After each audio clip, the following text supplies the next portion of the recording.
Hey guys, how's it going? So, with my brother-in-law putting free pizza on the line, I got to work. Wouldn't you? To start off the shadow box, I set the sword on a sheet of plywood and mark out the extents of the size I want the back of the case to be with my square.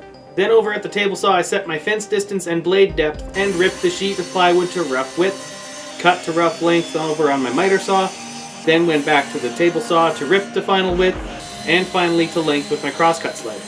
Moving on to the sides of the shadow box, I ripped down some plywood to 6-inch width and cut to rough length. Before I cut the miters, I figured it was a better idea to cut in the rabbets for the back panel first.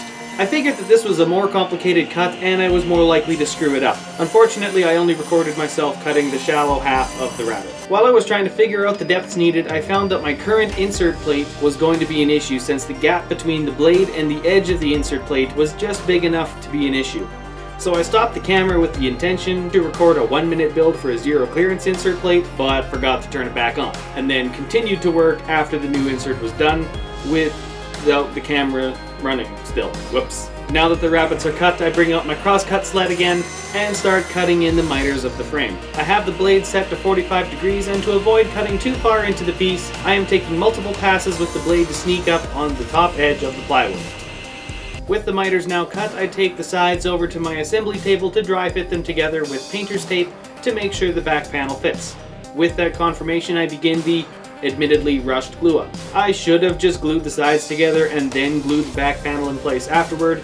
Instead, I glued and clamped everything together all at once and rushed to get enough clamps in place to hold it together while also keeping everything square. Luckily, it all worked out, but yeah, I think I pushed it there a little bit.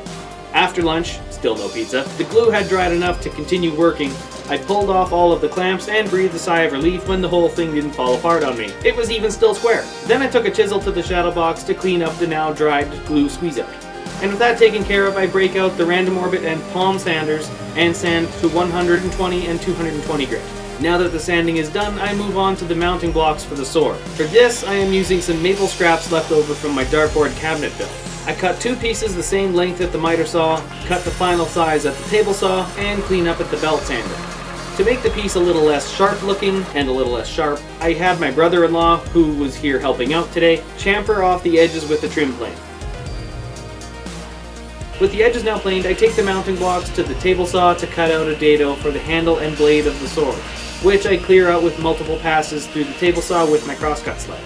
Now that both mounts are done, I lay the sword into the case and figure out where the mounting blocks need to be for the sword to be centered into the case. After marking out the outside lines of the mounting blocks with my square, I pre-drill into the backer board to allow me to secure the mounting blocks from the back with screws. Then I drill into the mounting blocks at the drill press and mount them to the case. Unfortunately, there was a little bit of a goof here. I mounted the mounting blocks in the center of the shadow box. This lifted the sword a little over an inch above center. I asked him if he wanted it fixed and he said it was okay, so good enough for me. Then it was time to mount the French cleat on the back, screwing it into the back panel and through the top of the frame, which is fine since it will never be seen when it's hanging on the wall. Like I had mentioned earlier, this shadow box is a project for my brother-in-law, and since he wanted to do the finishing work himself, my part in this project is done. He ended up painting the plywood edge and mounting blocks gold, and staining the rest of the case red, which ended up looking really good. If you guys are interested, he's recently restarted his art-focused YouTube channel and has uploaded a time-lapse of his latest project. I'll have a link to his channel in the description below. And on that note, thank you guys for watching. If you like what I'm doing, subscribe for more. I hope to see you in the next video, and have a good one.